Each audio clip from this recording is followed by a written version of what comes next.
આણંદ જિલ્લાના બોરસદના block survey number 571/2 તથા 568/1 વાળી જમીનો હિજરતી પ્રકારની એટલે કે નવી શરતની હોવા છતાં બિન ખેતી કરી સરકારશ્રીના પ્રીમિયમનું નુકસાન કરેલ હોવાનું જણાઈ આવતા તે સંબંધિત ફાઇલ કલેક્ટરશ્રીની કચેરીની રેકોર્ડ શાખામાંથી જાણી જોઈને ખોટી સહી કરી મેળવી લેવાનું જણાઈ આવતા ત્યાંની મુવમેન્ટ રજિસ્ટરમાંથી ખોટી સહી કરી અને ત્યારબાદ આ ફાઇલ રેકોર્ડ શાખામાં પરત કરેલ નથી તથા રેકોર્ડનો નાશ કરવામાં આવ્યો છે, જે બાબતની ફરિયાદ આ શાખાના નાયબ મામલતદારશ્રી દ્વારા 1 માર્ચ 2025ના રોજ કરવામાં આવી, જે ફરિયાદ આણંદ ટાઉન પોલીસ સ્ટેશનમાં આઈપીસીની કલમ 409 તથા 201 મુજબ નોંધવામાં આવી.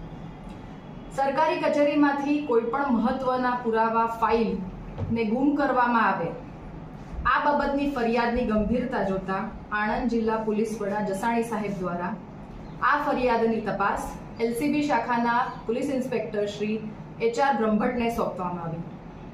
આ ગુનાની તપાસ દરમિયાન કલેક્ટરશ્રીની કચેરીમાં ફરજ બજાવતા સંલગ્ન વિભાગના કર્મચારીઓના નિવેદન લેવામાં આવ્યા તથા જરૂરી રેકોર્ડ કબજે કરવામાં આવ્યા.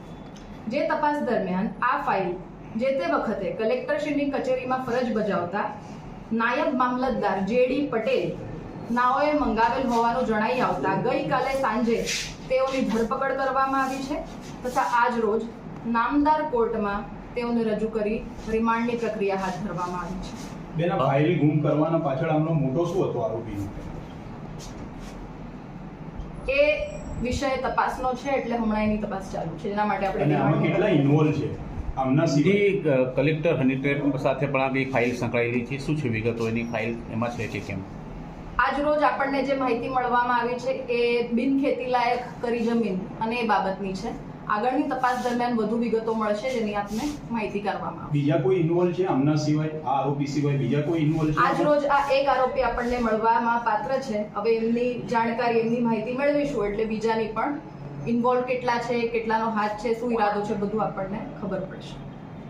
ચાલો, આભાર.